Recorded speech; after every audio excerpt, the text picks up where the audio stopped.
Coucou les amis, bienvenue sur notre page.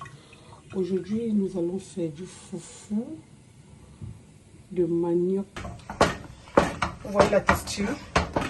La texture elle est liée, elle est lisse.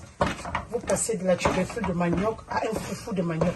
À l'aide de tubercules de manioc, on va les éplucher comme vous le voyez, on va les découper et on va les écraser.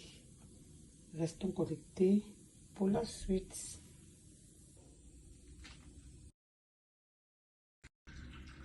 À ce niveau, nous avons les tubercules bien concassés et nous allons continuer, n'est-ce pas, à l'écraser.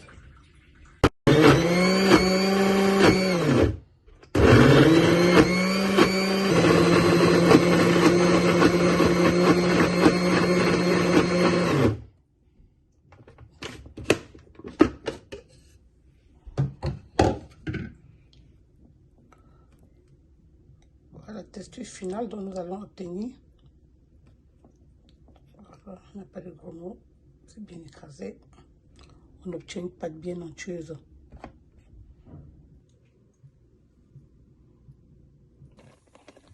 Là, c'est juste une petite bouillie de graisse.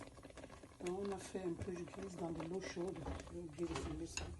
C'est justement un peu de graisse de bouillie de semoule de blé.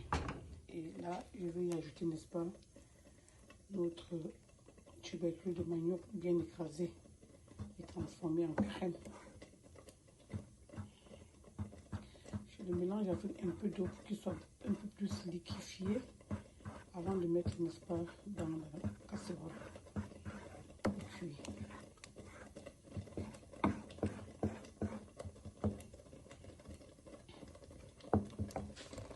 Voilà, je peux éteindre carrément mon feu pour ne pas me faire brûler.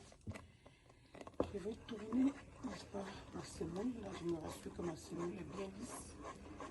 Voilà. Je me rassure qu'elle est bien lisse et qu'elle n'a pas de grumeaux. Et ensuite, je vais ajouter, n'est-ce pas,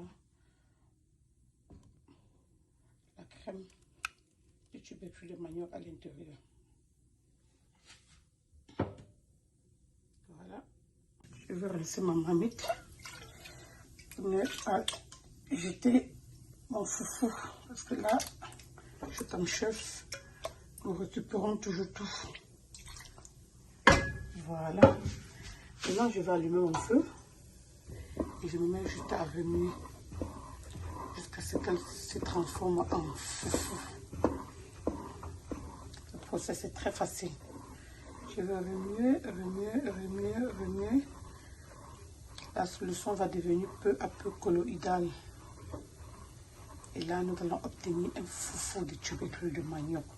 On va passer de la tubercule fraîche à un foufou bien lisse. On va continuer à tourner. Tourner le temps que ça se précise. En tant que nous tournons, nous allons nous rendre compte que ça fait des grumeaux comme ça. Il y a une plate un peu plus claire. Le foufou en question, mais c'est pas grave, c'est la formation du foufou en ce moment. Il faut seulement continuer à tourner. Donc vous pouvez faire la pause, vous n'êtes pas obligé de tourner comme les fous. Vous pouvez faire la pause, vous tournez, vous faites la pause, vous tournez. Ça se fait par exemple comme le watafoufou, quoi. C'est le même processus que le watafoufou. Comme le watafoufou ou le plakali ou le foufou de manioc, même processus, vous savez, vous tournez, ça s'alourdit. Vous tournez seulement. Sauf que le watafoufou il est fermenté, mais ici, ce n'est pas fermenté. Donc on tourne, on prend la pause, on tourne.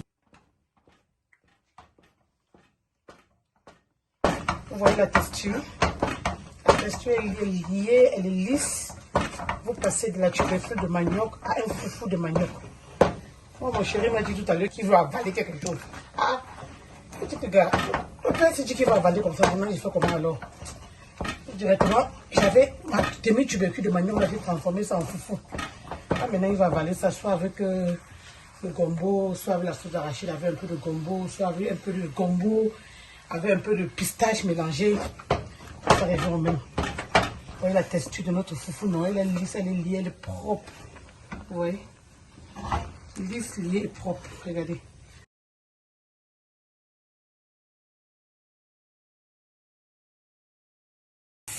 Et voilà à quoi ressemble la texture de notre foufou.